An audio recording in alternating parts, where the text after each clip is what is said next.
বহরমপুরের সার্কিট হাউসে জেলা বিচারকদের সঙ্গে নির্বাচন কমিশনের আধিকারিকদের বৈঠক।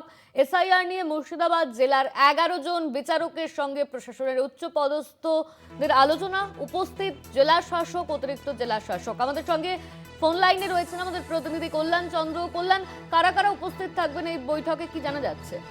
দেখো অনন্যা, বৈঠক শুরু হয়ে গেছে ইতিমধ্যে এবং তুমি জানো যে মূলত এসআর সংক্রান্ত তথ্যে কোনো অসঙ্গতি থাকলে তা দ্রুত চিহ্নিত করা এবং সংশোধনের লক্ষ্যেই আদালতে করা অবস্থান নিয়েছে। তারপরেই কিন্তু বিভিন্ন জেলায়, রাজ্যের বিভিন্ন জেলায় এই বৈঠক শুরু হওয়ার পরিকল্পনা হয়েছে এবং আজকে বহরমপুর সার্কিট হাউসে এই এসআর নিয়ে বিচারকরা এবং মুর্শিদাবাদের 11 জন বিচারক বসেছেন বৈঠকে।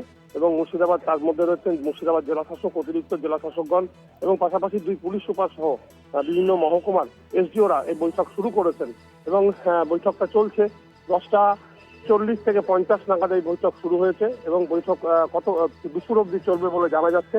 তবে তুমি জানো যে মুর্শিদাবাদে প্রায় 18.5 লক্ষ মানুষের শুনানি হয়েছে এবং এই শুনানির পর যারা বহু মানুষ আতঙ্কে রয়েছেন যে তাদের কি অবস্থা হবে, অর্থাৎ তাদের নাম থাকবে কি থাকবে না, যদিও সমস্ত তথ্য তারা দিয়েছেন এবং জানা গেছে যে যাদের এই তথ্য সংক্রান্ত কোনো অসঙ্গতি থাকবে সেটাকে চিহ্নিত করার জন্যই কিন্তু এই বৈঠক এবং এখন এই বৈঠক চলছে। বৈঠক শেষে মুর্শিদাবাদ জেলা শাসক বা নির্বাচন কমিশন কি বলবে সেদিকে আমাদের লক্ষ্য থাকবে। অনন্যা, ধন্যবাদ তোমায় কল্যাণ। আমাদের সঙ্গে ফোন লাইনে ছিলেন আমাদের প্রতিনিধি কল্যাণ চন্দ্র।